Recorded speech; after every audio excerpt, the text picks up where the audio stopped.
राजनीतिक गलियारों में अब नरेंद्र मोदी मंत्रिमंडल विस्तार की सुगबुगाहट तेज हो गई है। साथ ही यह चर्चा भी है कि अब आम होने लगी है कि यदि विस्तार हुआ तो क्या राजस्थान में मंत्री पद का कोटा बढ़ेगा या फिर पूर्व में बनाए गए मंत्रियों के पर कतरे जाएंगे। उम्मीद है कि विस्तार में राजस्थान के प्रतिनिधियों तो बढ़ सकता है। कुछ नामों की चर्चाएं भी सियासी गलियारों में काफी जोरों से चल रही है। अब यदि मंत्रिमंडल का विस्तार होता है तो राजस्थान में नए चेहरों को मोदी मंत्रिमंडल में जगह मिलेगी और इन पुराने चेहरों को बाहर का रास्ता दिखाया जाएगा। तो आइए एक निगाह इन पर भी डालते हैं। प्रदेश भाजपा की सियासी गलियारों में कई सांसदों के नामों की चर्चा इन दिनों आम है। खासतौर पर मोदी मंत्रिमंडल विस्तार में जिन नए चेहरों को शामिल किया जा सकता है उसको लेकर चर्चाएं जोरों पर है।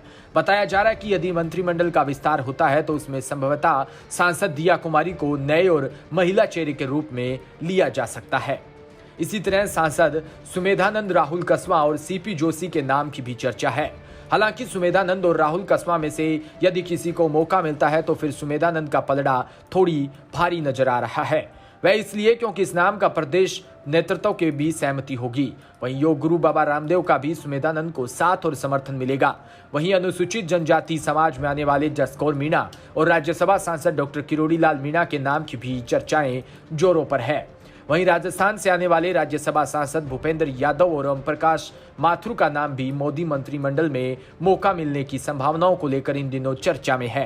हालांकि भूपेंद्र यादव बीजेपी के राष्ट्रीय महामंत्री है, लेकिन अगले साल यूपी में होने वाले विधानसभा चुनावों को देखते हुए यादव को संगठनात्मक जिम्मेदारी की बजाय सत्ता में मंत्री बनाकर जिम्मेदारी देने से अधिक चांस है, क्योंकि ऐसा करने पर राजस्थान में एक सांसद का प्रतिनिधित्व मोदी मंत्रिमंडल में बढ़ भी जाएगा। दूसरी तरफ यूपी में यादव समाज के बड़े वोट बैंक को भी भाजपा की ओर से आकर्षित किया जा सकता है।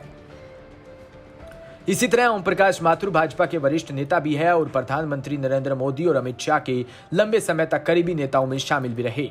उन्हें भी नाम के सियासी गलियारों में चर्चाएं हैं। कोटा सांसद ओम बिरला को लोकसभा अध्यक्ष बनाकर एक भारी भरकम जिम्मेदारी राजस्थान के खाते में डाल दी गई थी। ऐसे में यदि मोदी सरकार के दूसरे कार्यकाल का विस्तार हुआ तो राजस्थान में एक दो सांसदों को ही मौका मिल सकता है, जिसकी थोड़ी बहुत संभावना हो। बता दें कि राजस्थान में प्रदेश अध्यक्ष सतीश पूनिया भी जाट समाज से आते हैं और केंद्रीय कृषि राज्य मंत्री कैलाश चौधरी भी इसी समाज से आते हैं। ऐसे में यदि कुछ बदलाव होता है तो पार्टी को प्रदेश के मौजूदा बड़े पदों पर आसीन पदाधिकारियों और जातिगत संतुलन पर भी फोकस करना होगा। Bureau report, DPK news.